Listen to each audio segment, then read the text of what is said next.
This is everybody's day. This is everybody's day. Whosoever. Admonition to those who lead ministries is that though we are in a season of many prayer songs, songs of affirmation, ensure that the sounds of worship do not cease from your assemblies. Ensure. Very key. Very key. All right. From 1 Corinthians chapter 12, Paul becomes very intense with his discussions with the church in Corinth. It was actually a church that was not just steeped in doctrine. It was a church that was steeped in the supernatural. That's how the Corinthian landscape was. It's possible that you, maybe we're all averagely young here, so, but in bigger places, it's possible that a Babalawo comes to the faith.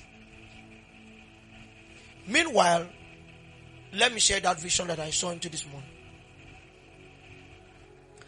I found out that there is a look-alike technology in Ikorodu that looks like Ogbomoso.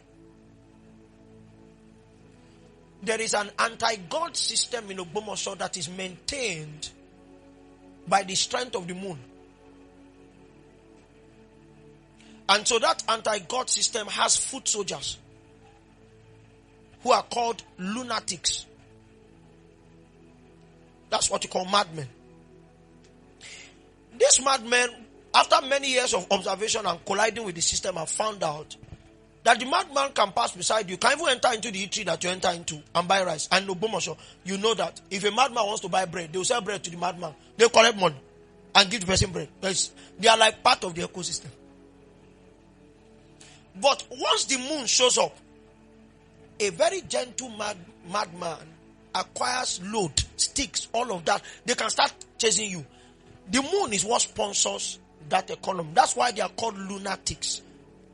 Have you heard the Bible say the sun shall not smite thee by day, nor the moon by night? It's because those earth bodies, if you check in Genesis chapter 14 to 16, they were not foundationally shaped to just give light. That's not where their strength is. Their strength is government. You don't know what a day is. You don't know what a night is. You don't know what a year is. It is those earth bodies that determine what your month is, not so. I know we don't use the lunar month anymore, but in civilizations that are stayed according to creation, that is how they know when a month is. So they still use the earth bodies to measure times, to measure seasons. When fasting starts now, may God give you understanding. The fasting must start with an appearance. The fasting must end with an appearance. That's a lunar month. So the month sometimes can be regular. Can be 28 days, can be 30 days. But everybody is at the mercy of the government of the moon. The moon regulates dieting for 1 month. That's government. If we catch you eating, I know people have found a way around it. I met one guy. The guy was taking bread and cigarette. I was at the bottle park. So he now hid behind the car. I was even trying to see. Is it that the bread is cold and he's trying to warm it with his cigarette? I don't even know what he was doing. So, Pastor Philip said his microwave. So, people now caught him and say, but fasting, there's a way they say to you, but they say fasting is outside. May God give you understanding. The guy said, cannot. It's not religion that domesticated the guy. It's the moon. So there are other uses. When people deploy the strength of the sun, that's when the sun begins to smite. It's not the heat. It's that the sun acquires spiritual powers and creates damage on people. Anyway, we are not doing all those things. So, we have that kind of lunar system in Ogbomoso. It's a fellowship of the moon and the waters. I've done a lot of labors around that. I've even told there was one day I got angry and I decided to address the foot soldiers. So I came out and I cursed the spirit of madness at 2 o'clock in the afternoon one Sunday. And there is the feedback. Instantly I said, that altar is cursed. It's like I got 2 knocks on my head. Physically. And I ran. So when I now say, fear is not the absence of faith. Fear is just a sign that you are human. It's actually a gate of prayer. Are you with me? The opposite of faith is doubt. If you check the Hall of Fame of faith, Noah built that ark because of fear. It's for another day. But let's continue our discourse. So I now told Jesus, as I said, Jesus, why did I get a knock? He said, he now gave me a verse. He said, little children, ye have overcome him. For greater is he that is in you than he that is in the world. What the spirit of madness, what the altar did was to administer the spirit. Okay, you want to cancel us? We'll cancel you. And he came with a knock. It means my head was a door. Go. But the one that was inside answered. So I didn't run mad. I would have been mad for attempting that thing. Labor to be sent. That's you see, Jesus saw many lame people, sick people. Even though he had potential, he kept walking. He now got to a certain pool called the pool of Bethesda, and at that pool there were all kinds of men, weak, lame, blind. All of them were waiting for the stirring of the pool. The question is, how many people did Jesus heal? One. It means some people continued their journey at that pool, even though Jesus, who was the reality of the pool, had come. Because when Jesus came, he saw into what the Father was doing and walked to the only man that was allocated deliverance outside the stirring of the pool, and he continued walking. He was not reputation seeking. Okay, so that's the system in the promotion. I came to announce that system is also present here. I know into this morning I found out that around the school, that system is hosted in a personality. I saw the person. That's why I said, find out if there's a mad person around there. But there's a madman that plays host, like that man that Jesus met on the island of the Gadarenes. There's someone who plays host to the strength of that spirit. Okay, you know where the madman is?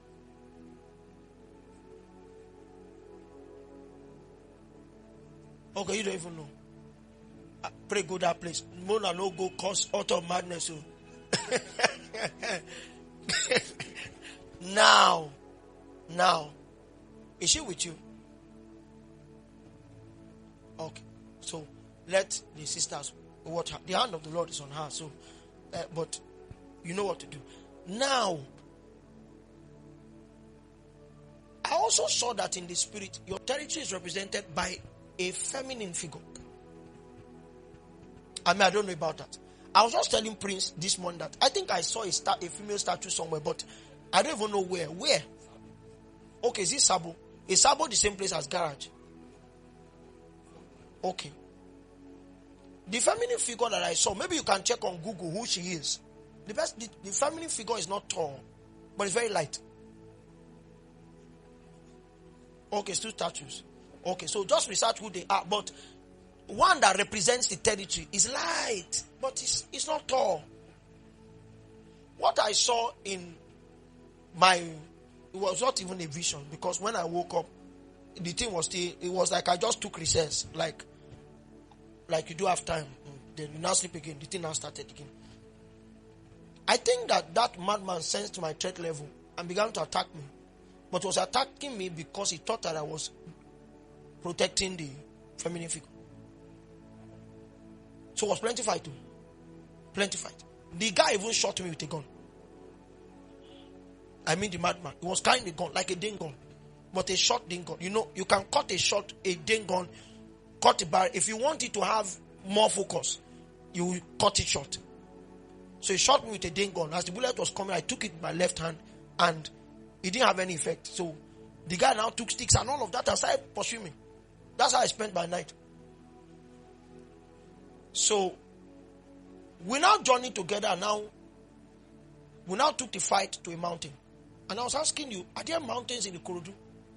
But this mountain is partially is part natural mountain, part artificial mountain. Like the mountain was not that high, and the man now built something to make it look like a mountain. It's like a prayer mountain. Okay. It's you that is pointing. So, We now took the fight there.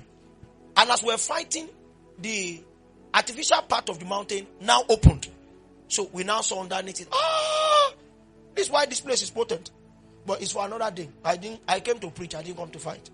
And I need to sleep well tonight. So, if you are interested, you can fight. We now continue the fight. And then after a while, I was able to take full custody of that lady. I now led her into a church. Took her into a church. Sat her down. I remember how we sat. Saw some familiar faces that I saw. Our first assignment was to win that young lady to the Lord. Our second assignment was to disciple her. So I told you this one. That our contentions in the spirit have produced a dimension of warfare. That warfare will not last for too long if we know what to do. It is that this community, this Ikorodu, needs to be re-evangelized. So accurate ministerial labor now will not just be intercession, it will be evangelism. If your target is winning the souls of students alone, you have not prevailed. Because they will take salvation and they will go back to Ibadan. They will go back to Lekki, go back to Badag. They can even go back to Kutulu.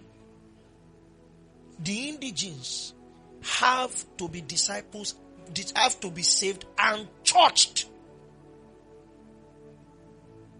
So there's a gate for church-based ministry to begin to rise in Ikorodu, so that the people in the community, what language do they speak? Is it pure Yoruba?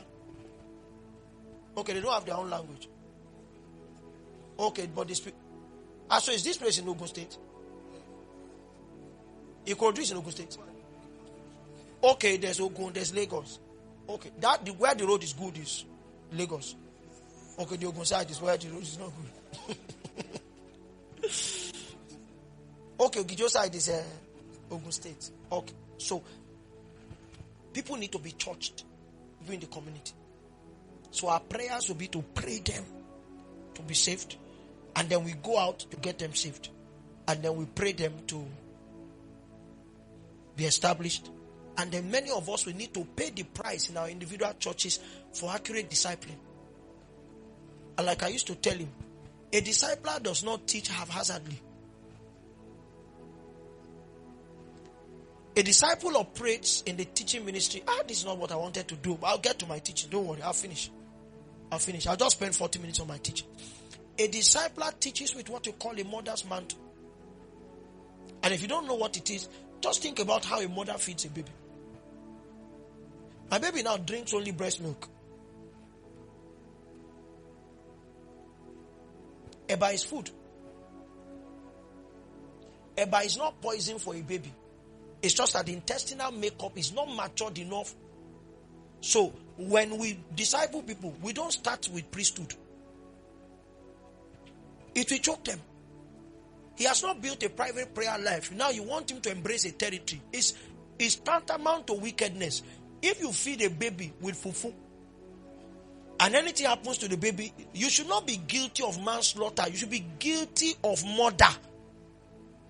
Yes, first degree murder. Are you with me? So, a mother's mantle knows how to give meat to the household of God per season. You start from basics. What is salvation? Why do you need to be saved? What are the experiences of a man that is saved? At basic things. Then you go to, when you have fully laid that foundation, then you now build.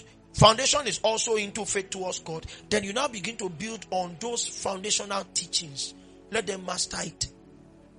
When they have mastered it, based on a feedback system that you create, and Jesus had that in his teaching ministry, it was that he was open to the people asking him questions. He didn't do Q&A sessions. But if people walk up to him to say, we don't know how to pray. John taught his people, you did not teach us. Jesus will say, when ye pray, say. Are you with me?